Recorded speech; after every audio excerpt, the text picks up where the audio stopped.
on our computer. This is Mary Branham.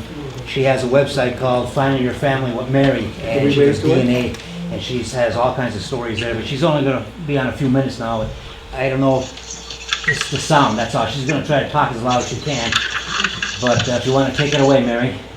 Hi there, can everybody hear me? Yes. Okay. So I'm Mary Branham, and I'm a research and DNA genealogist, and my business is Finding Your Family with Mary. And I was fortunate enough to meet Dale through the fact that I help people find their birth families and build family trees and find mysteries that they're trying to find out. Maybe they're trying to learn more about their loved ones that have passed. And so Dale helped me with the birth mother. I have a client that is 81 years old that really wants to know who her birth parents are, and I've kind of figured it out. I'm pretty sure we're just going to validate it with some DNA here shortly.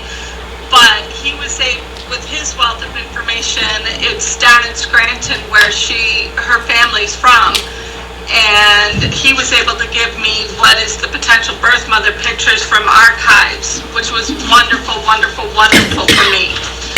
So you may wonder, how did I get started in all this? Well, I started, it's been well over 15 years, close to 20, helping my mother. My mother, her parents divorced when she was like 4 years old. Her parents also died at very early ages, and her grandparents, who were all immigrants, also died at early ages. Don't worry, I'm happy to say on my dad's side, long lifelines. So I'm hoping I go that way. But so I apologize. I did give a pamphlet to Dale that I told him please email it to whomever wants it. I realized one foolish thing. I did not put my phone number in, which is 607-316-1211, and Dale can share that with you too, but it's got my email addresses. I'm from Oxford, New York, which is southern tier. It's a very rural area. And so I helped my mom find her family tree, find her family history, all the way back to Sweden. In fact, last year I went and met her Swedish first cousins. And also she got to meet online her Irish piece for her grandmother's side. So it was a rewarding thing that we did, but it was so rewarding, and it got me hooked completely on genealogy. And what I wanted to share with you are some of the sites that I use. So my three top sites are Ancestry.com, Fold3.com, and Newspapers.com. And Fold3 is a military records page, which is fantastic if you're trying to find anything on your loved one's military past. And Newspapers.com says it all. You can find newspaper articles, birth announcements, wedding announcements, any kind of information in there, but they are paid sites. And they're worth it. I will tell you, if you are interested in doing this and you want to go with Ancestry, Ancestry.com, the U.S. membership is for, like, if your family goes back many, many generations in this country, go with that at first and see how much information you can get.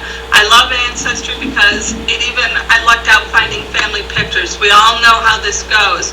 Back in the day before digital pictures, Aunt so-and-so never gave the pictures.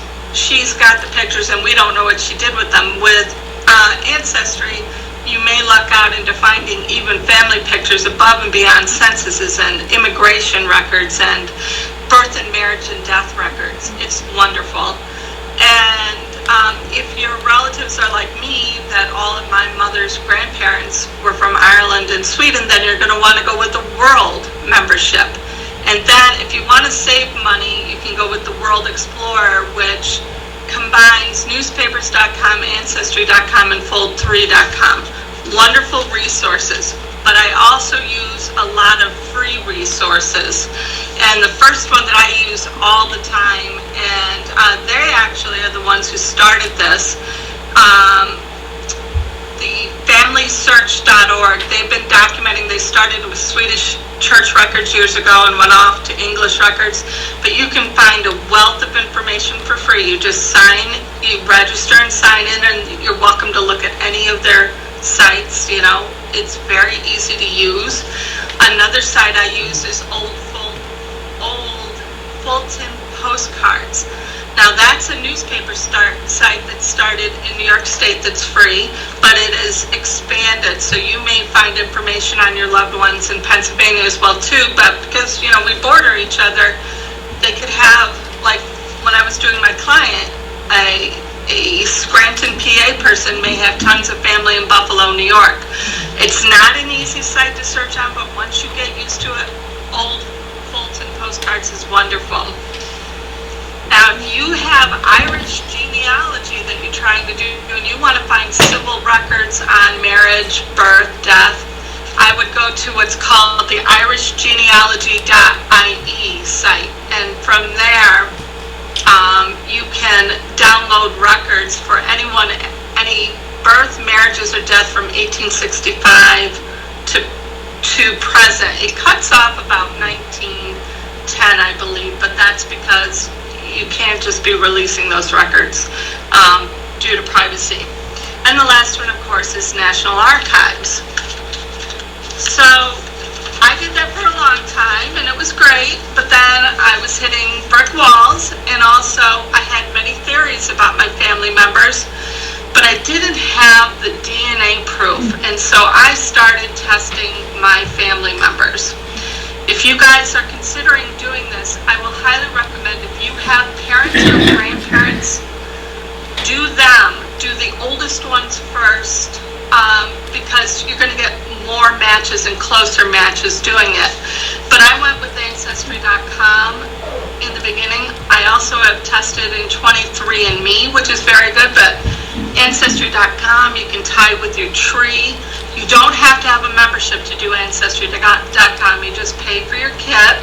With that information, you'll get the origins of your people, of your family member, of your ethnicity, plus your ethnicity breakdown, and also DNA matches. And you can click on those DNA matches and message, just like you would on Facebook. You can message people and ask them if they know how you're related, or did you know this person that you're trying to find.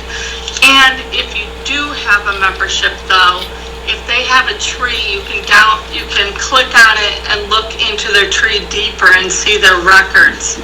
But it's wonderful, wonderful information, and it's what solidified, especially for my Irish side. It really helped because, unfortunately, a lot of records for censuses are not there. They were wiped out, so it's very helpful.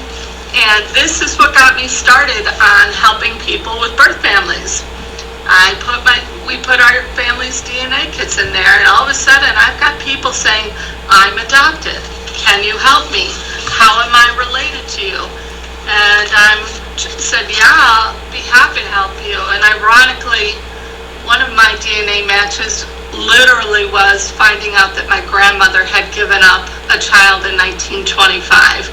And as women, we can all imagine what our options were like if you found that you needed to give up your children back in 1925. You didn't have the options of, oh, I'm going to work and raise my child.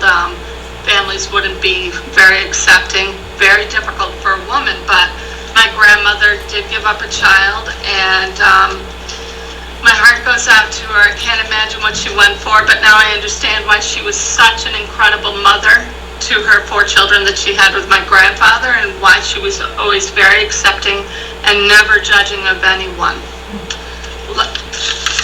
As you can tell, a very special woman to me. But in this, then, I actually got very good at figuring out people's DNA matches, and how, by building finding trees around those DNA matches and figuring out and theorizing on who could be the birth mother or birth father. And I actually worked for a company as a consultant for a little while.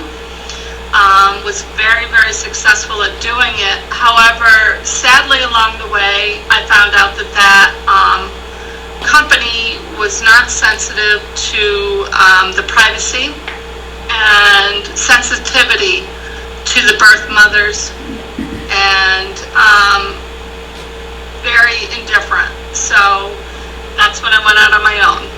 And so what I do is not only do I help people with finding their birth families, I also help them.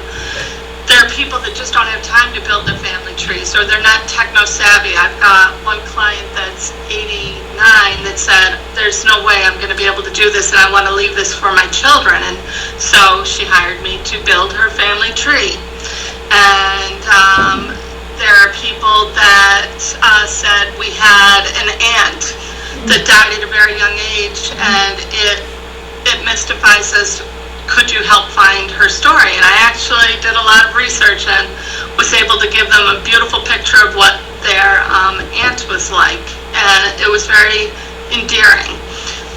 And then of course, being someone that, yes, it is a business, I do help people find their birth families, but there's a lot to it. It can take weeks, it can take months, it can take years, and I don't give up. I'll keep going until I've exhausted whatever I can.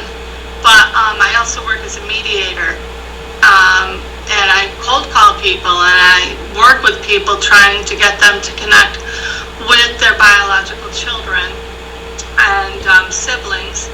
And sometimes it's better that there's a mediator in between, because then they're not being forced to connect immediately.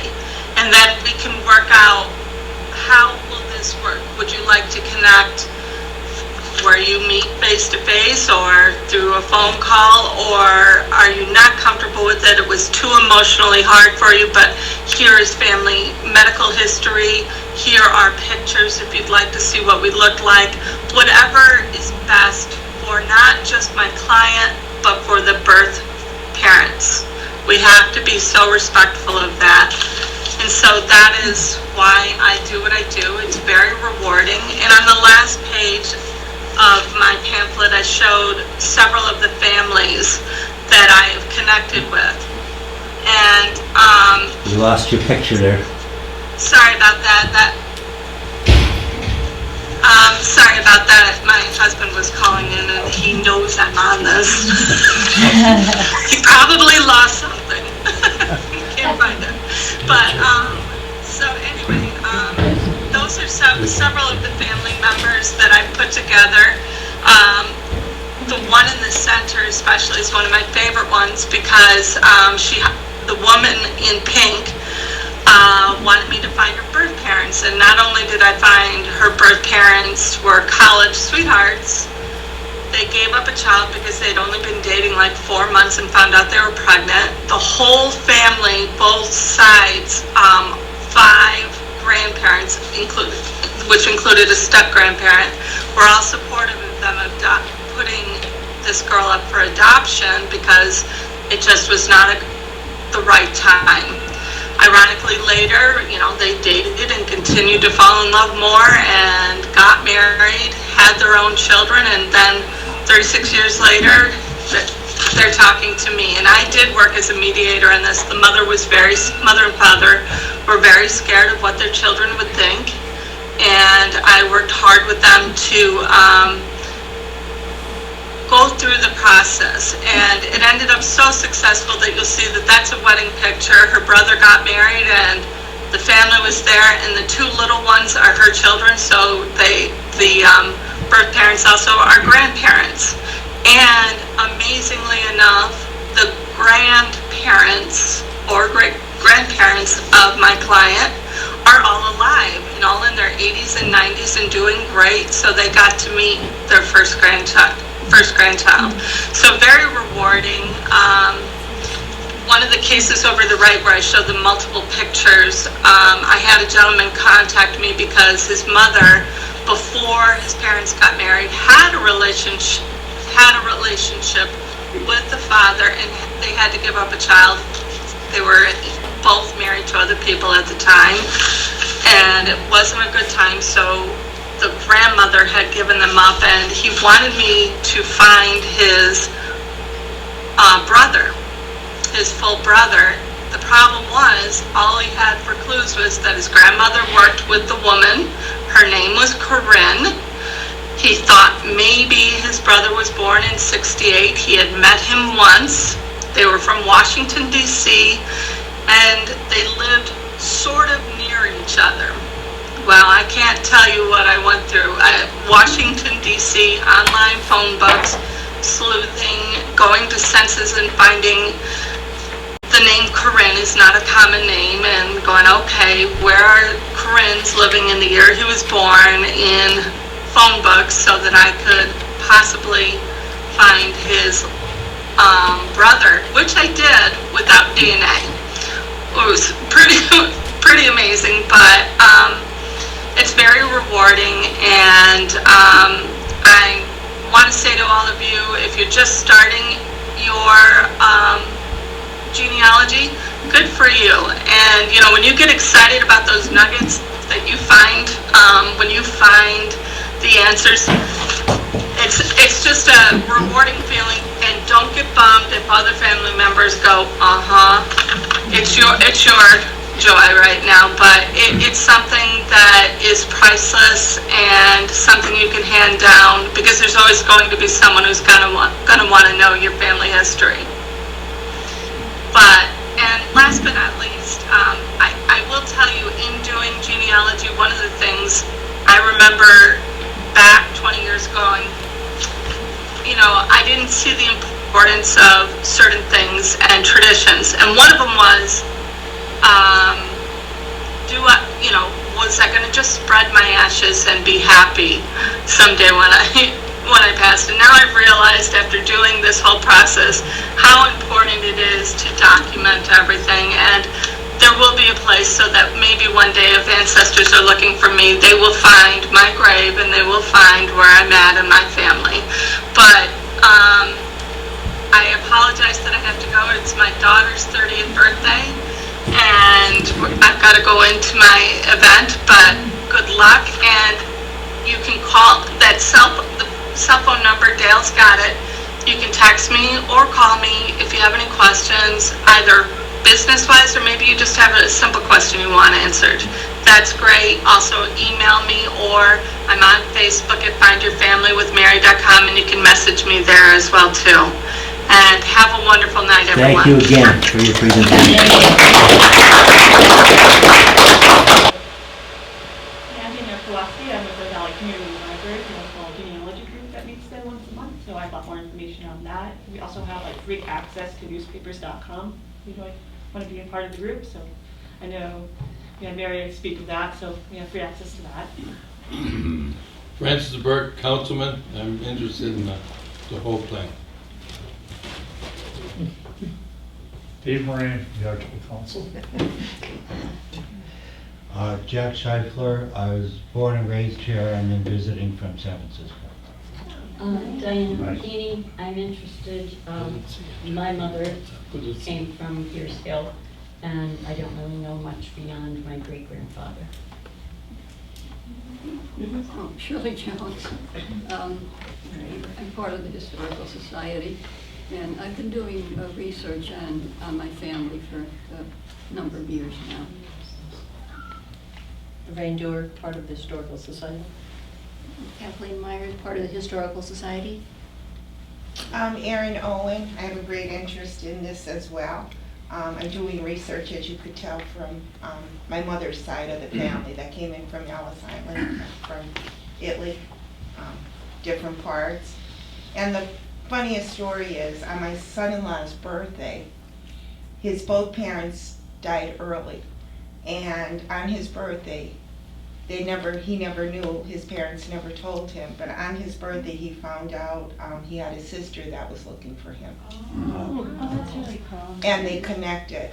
And I think it was from the heavens, from his dad, that brought them together on his birthday. So I hear a lot of stories like that, so it interests me. When I was growing up, I would ask my mother. I didn't know my grandparents. I did. But at that time, I feel sad now that I didn't ask more questions. And a lot was lost and not documented that I didn't know about his parents, second, third generation grandparents, and how important it is. And I just feel very sad that I didn't do more when they were alive. So now we're up to this task. But thank God for DNA, and we came a long way. So I have a great interest in that. Thank you.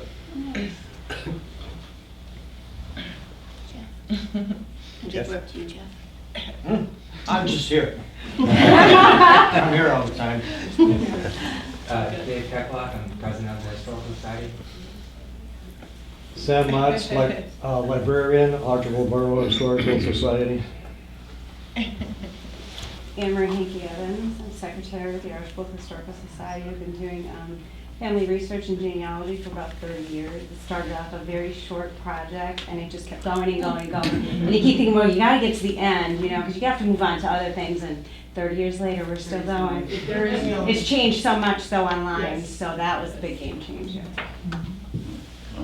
Yep. John Mello, interested member of the Archbald Borough Historical Society. Irv Austin, I'm with the Archbald Group. I've been doing this for maybe 20, 25 years, I guess.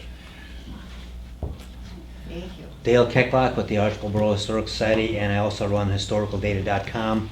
And I have 564 cemeteries. I photographed over 64,700 tombstones. And on our YouTube channel, we're over 1,000 videos. We have up and down the valley on everything. Tony Craig, Francis Craig, in the phone book. I'm a VP of the Historical Society. I'd like to thank our guests here, speakers tonight. Thank you for coming. Thank you. I'm Jack Moran. I've been doing research for about 30 years, starting off from rolls of film into today's technology and the computers. And I've done quite a bit through the computers now, so I have fairly good knowledge. I have ancestry. She stole all of my thunder that I was going to talk about. She has it all there, and all of those items I've looked at over time. And if anybody needs any help in any area, I do also spend a lot of time in the Archbald records. I've gotten the Archbald Citizen. I have a diary from the Carol, I think it was, wasn't it? Carols from the 1880s, some into about 1889, and a number of mine records and stuff that I've, unfortunately, when I did them on a program that's no longer available, so I did make printouts before that happened, so I had the printouts in there alphabetical. So I have a lot of stuff on Archbald. Cemetery. And the cemetery. I did the old cemetery. If you're looking for records up there, I did the map and the cemetery. I have that here. And if you're looking for a family member, when I went looking, and I'm related to the Carneys and Cardins in Archbald, trying to find them up there, they're all over the place. So I ended up making a map and recording it and alphabetizing it. So I can have, within a 12 by 24 spot, you can find your family. That's it, Bill. You're up. That's it. That's up to you. Me? Yeah. You know, that's a terrible thing. You know, I'm Irish. You know, you can't let me talk because I don't quit. I've never kissed the Blarney Stone on three trips because I heard what people do at night, but whatever. But anyway, this is my original teacher at the Grisnip.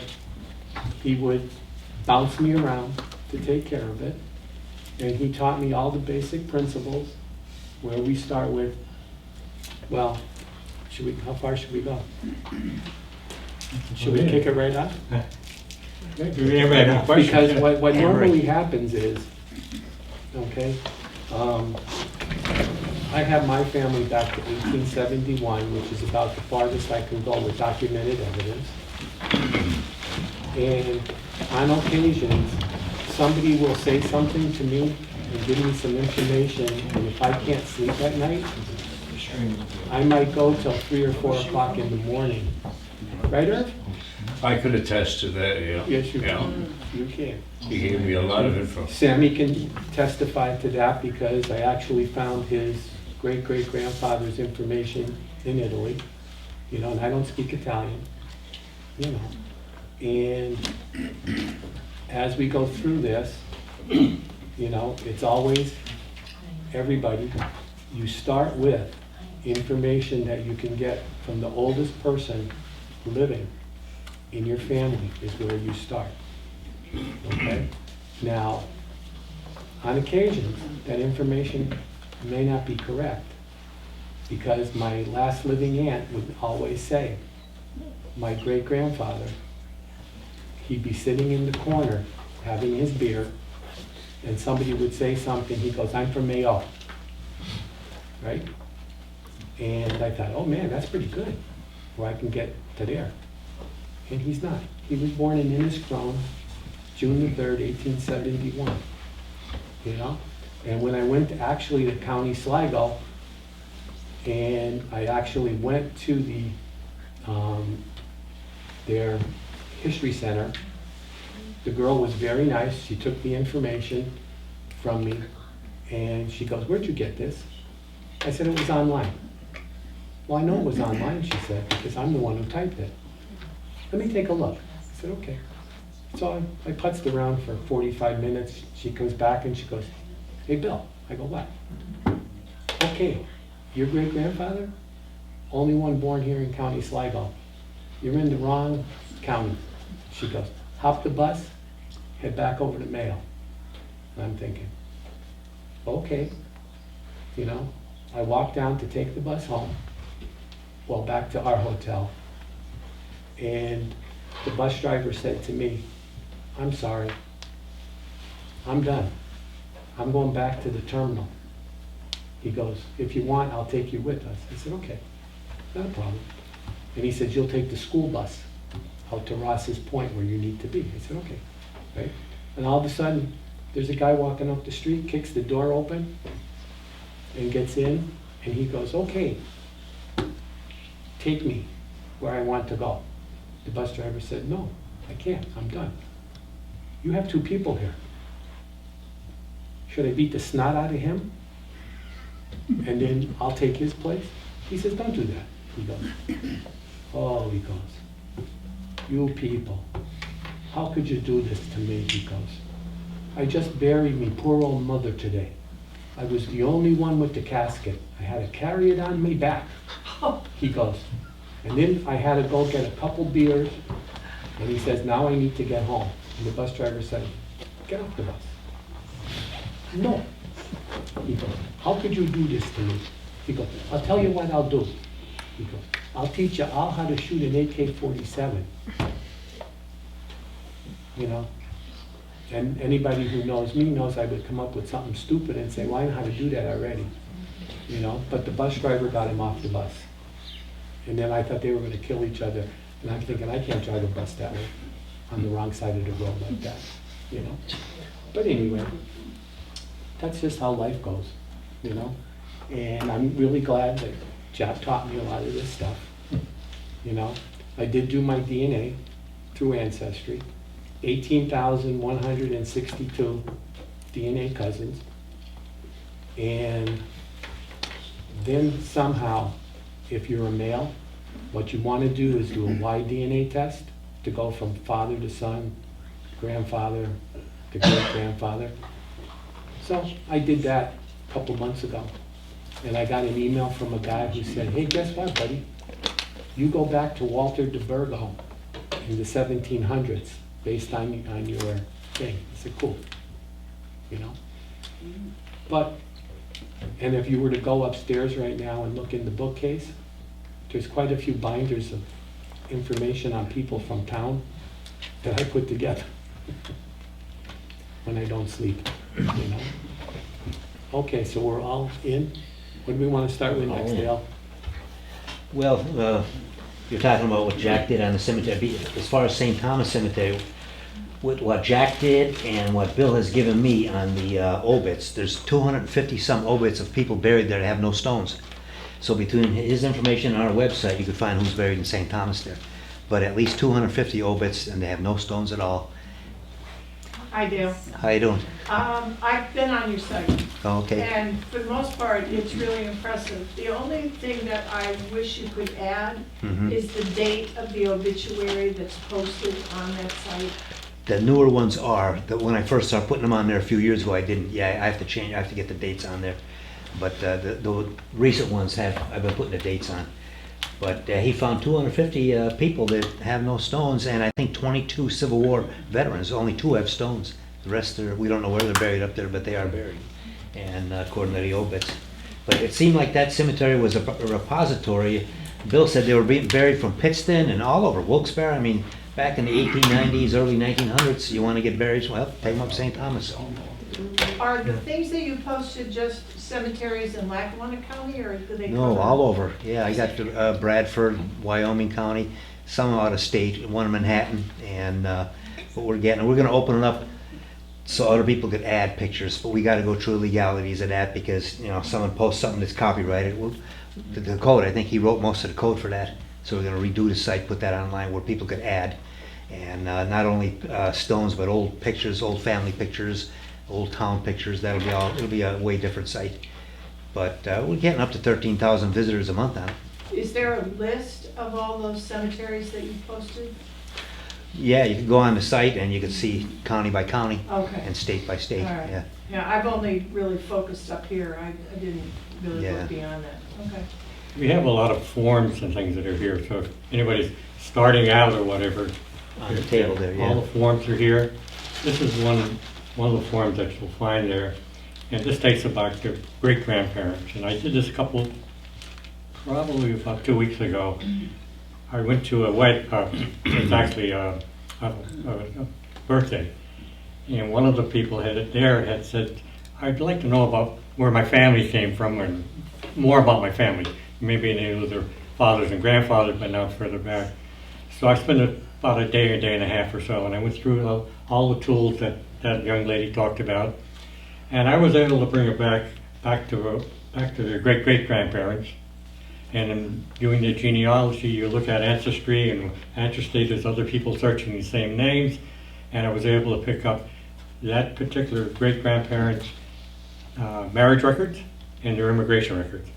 And through that, in fact, I haven't given her that yet, but that's definitely one. And that's all what she was talking about there is what you can do. I have different forms here to show you if you want to see what a marriage record is or death records. Death records is really important because it tells, most times, it tells you who the other parents were, their parents were, that the people that died. But there's a lot of connections. My brother's back there. I found an aunt, and I think he knows about it now, but it was born within one day it passed away. I didn't know it for all these years, and by doing the research that I do, I was able to pick it up, and it took me over 25 years to find it, but it was there. It was just sitting looking at me, and then we had DNA done, and doing the DNA transfer, which I suggest that you first do a lot of this research on your own before you go into the DNA, because DNA is going to give you so much that you'll be overwhelmed with it. So you try to build it from yourself back, and I can show you how to do that. But I found a cousin in England through the DNA. She had contacted me, and ended up one of our relatives during the war had fathered a child, didn't know about it, and she didn't know who her parents were because her mother kept telling her it was someone else, and then when I wound up at the end, we connected. I was able to connect the individuals, and so I know, I mean, her father now is dead, but we're cousins. We communicate once a month now. So there's a lot of ways to go about doing it, but as she said and Bill has said, you start with yourself and come back. And when you get hung up, look around, we'll give you help. I see Barbara Spellman back there, and I did talk to her one time. A lot of the Irish, when they came here, ended up coming here. Some of them, at that point in time, I think it was back around the 1870s, things were a little tough around here for them. They ended up going homesteading. They went to Nebraska. I don't know if you've all heard about that. But they all went out to homesteading out there. If you kept your land for about 10 years, you would have it, you get it free and clear. You can end up doing anything you want, but you had to farm it at that period of time. And when they were doing this homesteading or looking for the homesteading, just a little trivia. The Catholic priest in Omaha, Nebraska, and not the priest but the bishop, was concerned about, he wanted to bring people together, Catholic families, and bring them to Nebraska. So he sent all his priests out looking at different places in the Northeast. One of them went to Carbondale, and he recruited a number of people from Carbondale who ended up going out to Nebraska. A lot of them stayed there, and then a lot came back. My great-grandparents came back. And if you noticed the Nebraska section up in Archbald, some of the name Nebraska came from them. That's, I think Tom Cluffer called them Bohemians, but it was the Nebraska people coming back. And the reason they came back to Nebraska section of Archbald or the Archbald area was because Edgerton was just being formed. That was the newest mine in the area. So quite naturally they headed right back towards the newest mine, because there were some of these farmers that were in Nebraska came back, they were actually miners to start with. So that's the story of Nebraska if you're ever interested in doing it, or living about it. So if anybody have any questions? Yeah, thank you, Jack. I was able to find my great-great-grandfather. Bill gave me a copy of the cemetery map that he had, but he had names to go with it too. But now my great-grandfather, there's a picture on the one that Dale has, but how would I find out where the stone is? Do I just have to do a grid when I go up? I have to grid. He's got it. Oh, okay. They have a map. Okay. I can show you. It's, okay, thank you. You know. I'll talk to you later then. Sure. But you know, when you say about the Nebraska thing, there actually was in the Archbald Citizen a list of the name of every person that left. I did print a copy of it, and the original librarian, I don't know where he put it, up in the office, and it was one of those nights where I couldn't sleep, and when you go in and just throw things out to look for, it popped up. This is, that was Tom Cluffer? Yeah. Tom had this letter, I think this is the letter he's talking about.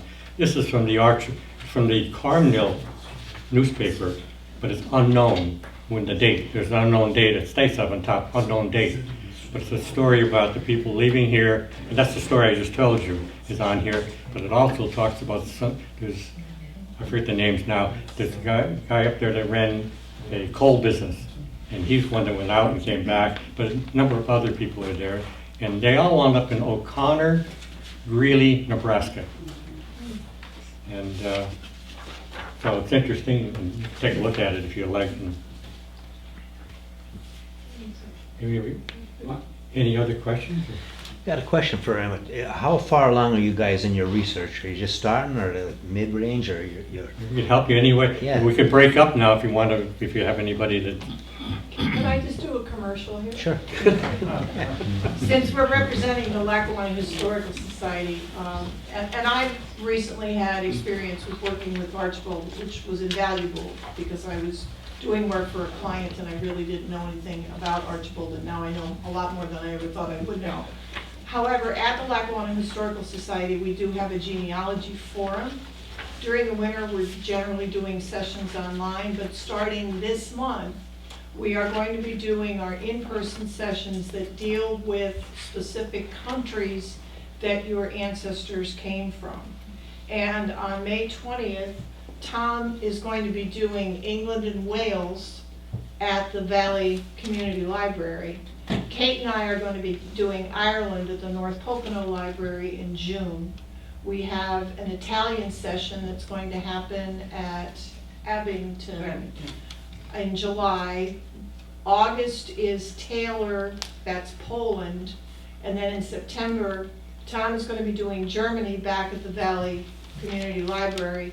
And then every October, because it's Family History Month, the three of us do a beginner's workshop, and we do it at the Albright Memorial in downtown Scranton on Saturday mornings. These are all Saturday morning times, and if anybody's interested in any of them, you can register through the Historical Society, the Lackawanna Historical Society.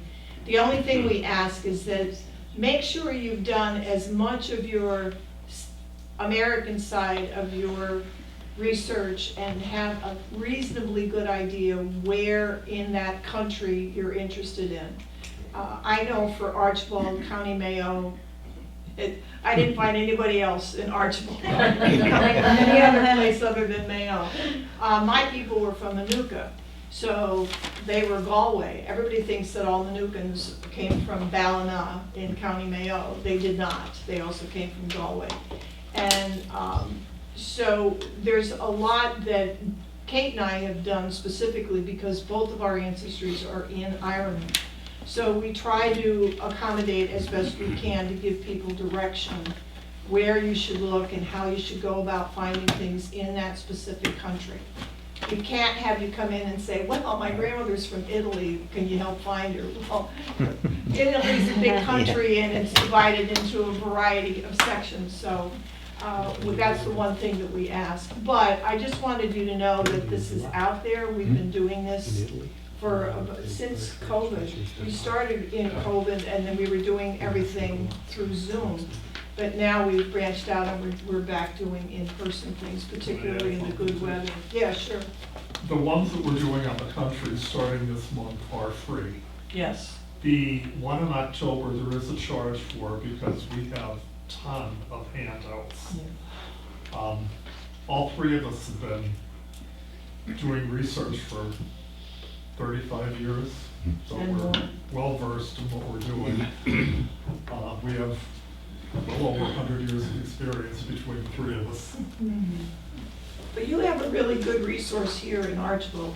You know, not every community in Lackawanna County really has a strong historical society attached to it. Some are better than others. Archbald is really one of the better ones, so you're really lucky to have them as a resource, particularly if your ancestors are from here. So it's a good way to start connecting with other historical societies. The other thing is there's a fair on September 30th. Is it going to be a few more long? Yeah, I'm not sure, but they try to bring all the historical societies together from the area in one place so that as people are there coming in, they can start to tap into the resources that those particular historical societies have. So They did it last year down the mall. yes, they did. We were there. Yeah, so they're going to do it again, and I'm pretty sure it's September 30th. So, yeah. So I just wanted to do that little commercial. You could add County Sligo to the Archbald people. Oh, really? Now, if you go on the County Sligo website, you'll see the baptisms and marriages for them. Yeah. Back in the 1830s. I don't know if you've done that. No, I haven't, but you just reminded me, and Kate just said something. In 1898, some of the boundaries in Ireland changed.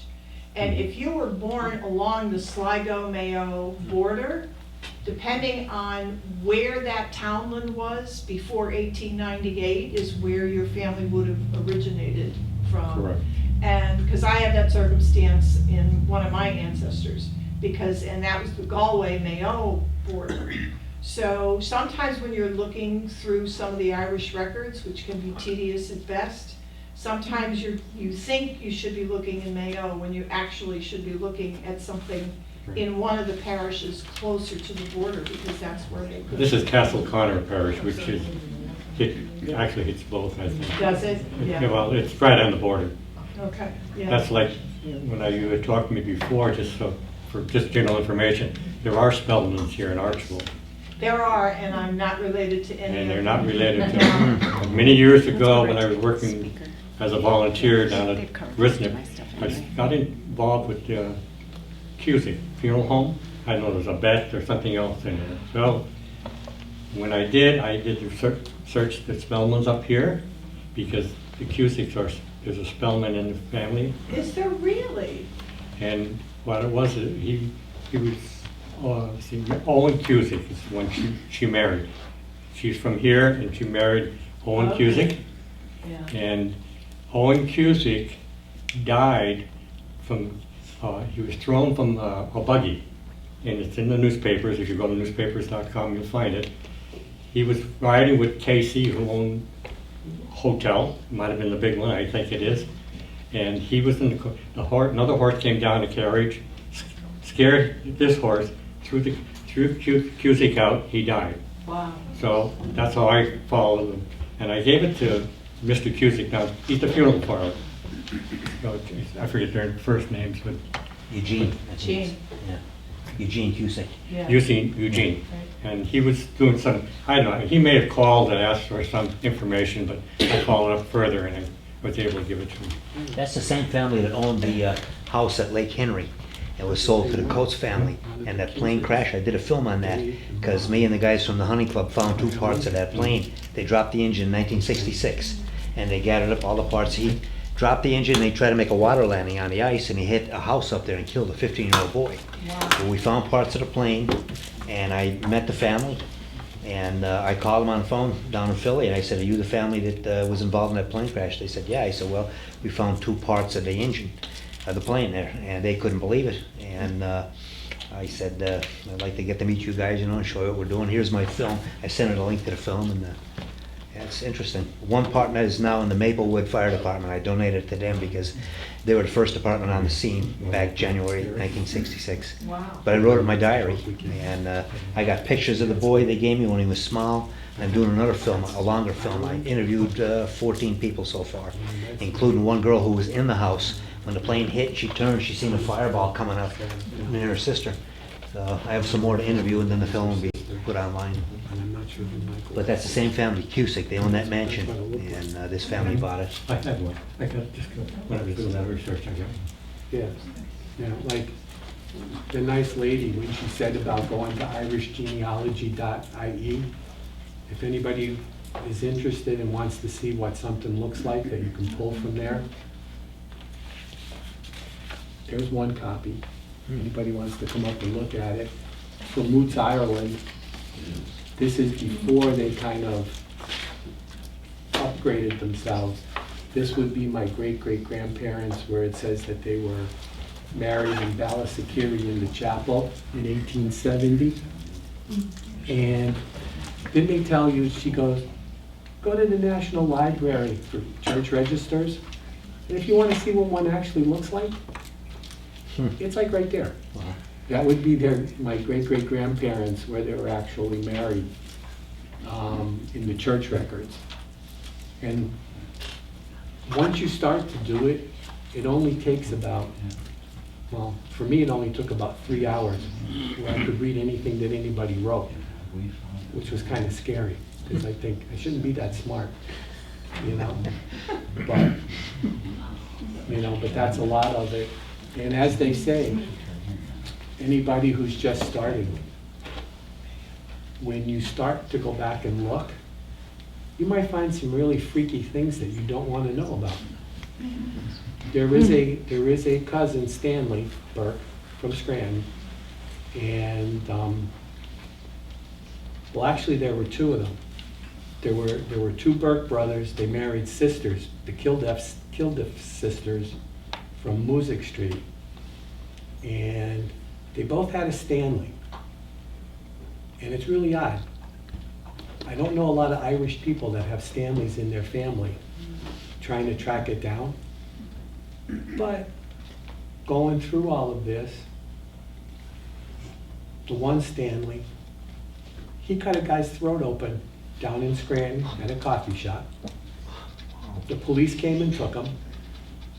And the next day in the newspaper, he was a poster child for police brutality because they almost killed him.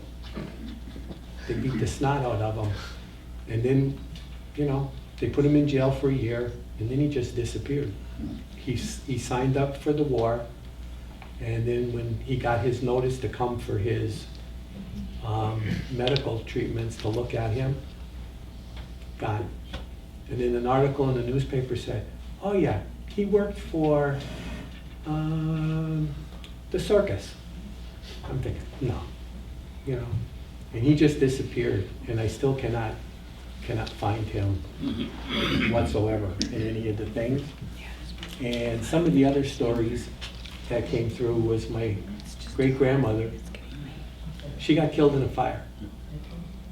One story said it was like a hotel fire.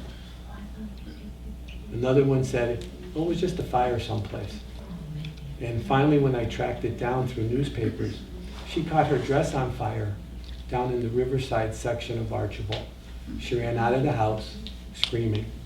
The neighbors came out, they threw water on her, rugs, blankets.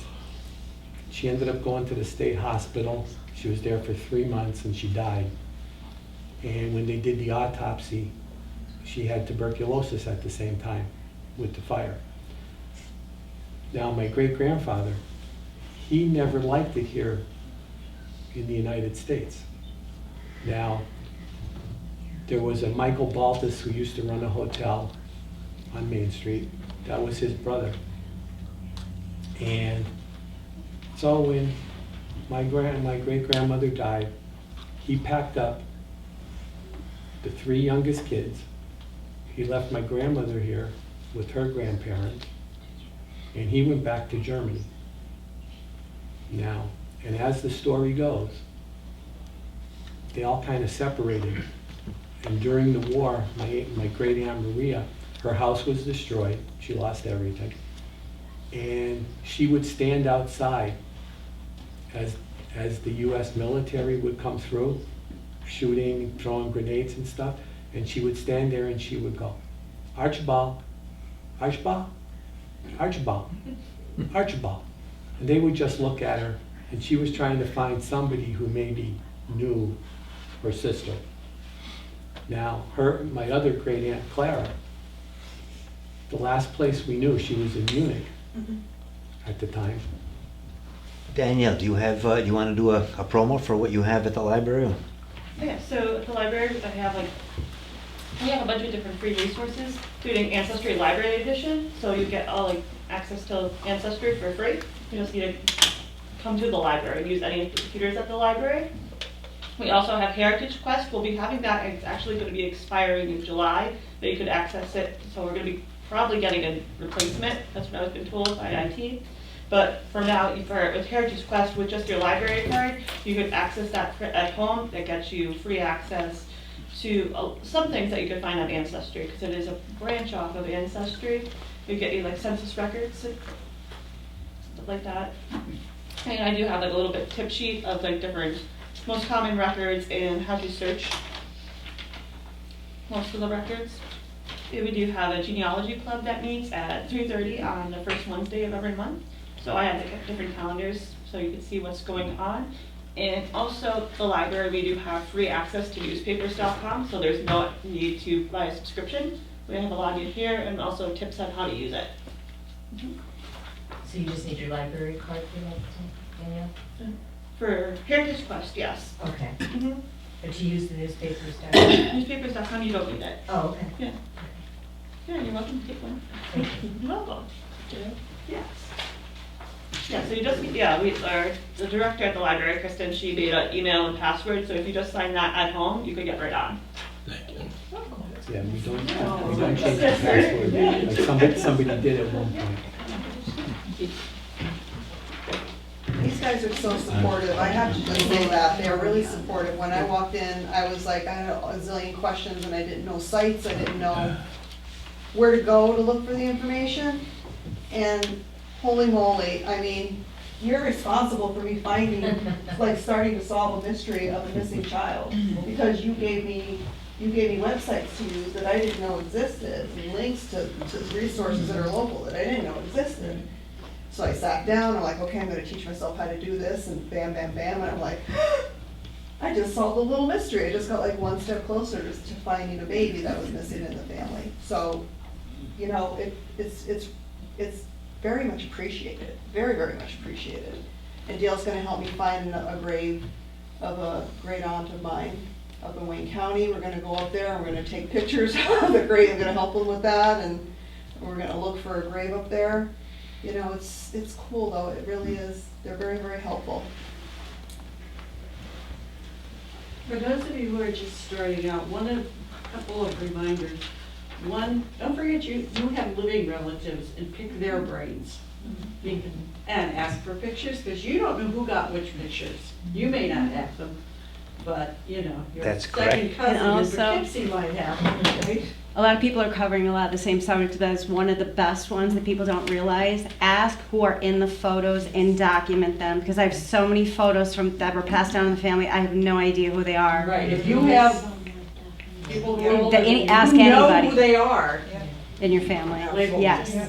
Yes. That's one thing. The second thing is be sure that you document. Don't assume that every story you hear from your family It's true. is true. It's true.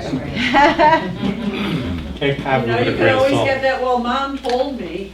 Well, And you can mark it as such, though. You know, family lore is, I learned this from, Right. and that's what it is. And a lot of times it really has a root to what the story is, but sometimes they add a little bit to it a little bit to make it a little bit more fun, but very good point. Or to cover a few sets of tracks, you know. But stories do change. But document Perfect. what you find, When somebody gives you. even when Yep. family tells you to be true. You can Excellent. read it. They're over there if anybody. You have a question? Yeah. Trace my family back, Shifers, when they came here to 1814. Wow. And then we went further and we found it came from Lauterbach in Germany. On one of my visits to Germany, I went and saw the grave sites. But how we started, it was before Ancestry.com and all that, we did the census, and we got a lot from that. But then we also did the world headquarters for the Mormon Church in Salt Lake City. They mark everything down. That's family search. The LDS up here is about 7 used to run it. Yeah. That's my favorite. Yeah. One thing I want to add to what Kate just said is don't be afraid to look at siblings of ancestors. We're great believers in what's called collateral research. And if you start hitting brick walls with your straight line ancestry, start looking at brothers and sisters of your grandparents or your great-grandparents, because they might hold the key to what it is you need to get back to that other generation. It's more work, but most of the time it pays off. Yep, all these tangents on your tree, but they're still all connected. Yes. You know? Yeah. Yeah, and don't assume that, you know, just because you're just looking for Irish, you're not gonna find them in Wales or in Scotland, because they sometimes went to those countries to work before they came here, in England. Because the one that Tom is doing on England and Wales, my mother's side of the family, one of her branches, were from Cork, but they went to Wales, got married, had children, and then came here from Wales. So, those records are great, the ones that you can find in England. In the, you know, what is it, I forget what it is, the initials for the English? The BMD. BMD, yeah. Free BMD.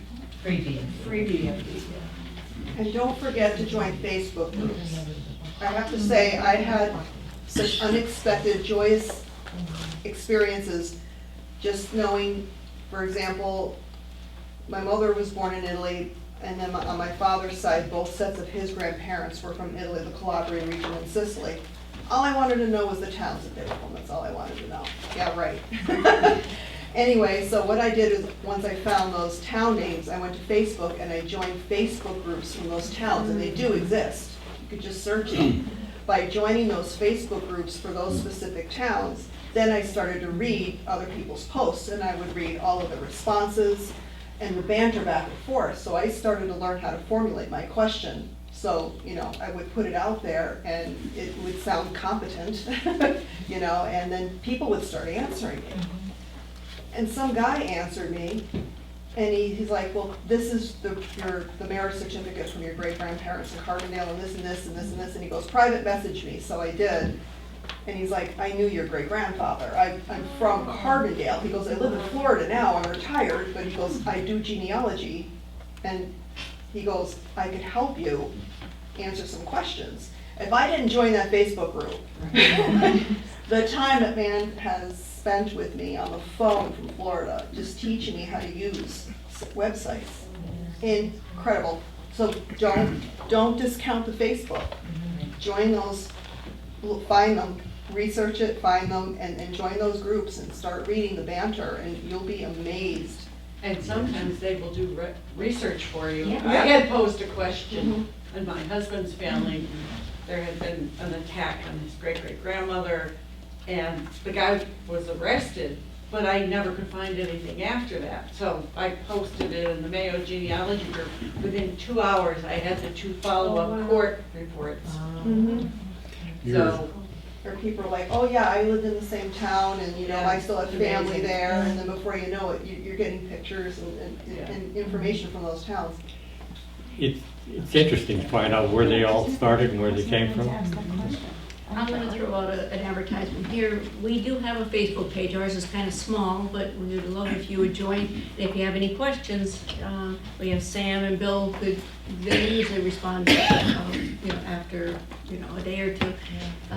Up here on this table, these green papers, we have the registration if you'd like to join for a year.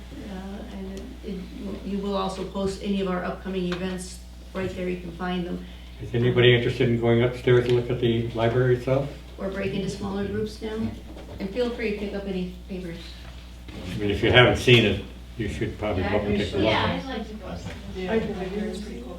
The only one that has the knowledge of it is Bill and Yeah, Sam. they could go up. They know where all the skeletons are hidden. So they'll take you on up We there. do have a lot of DVDs. We interviewed a lot of people and got a lot of good stories about the town. Valley Library, I haven't seen it.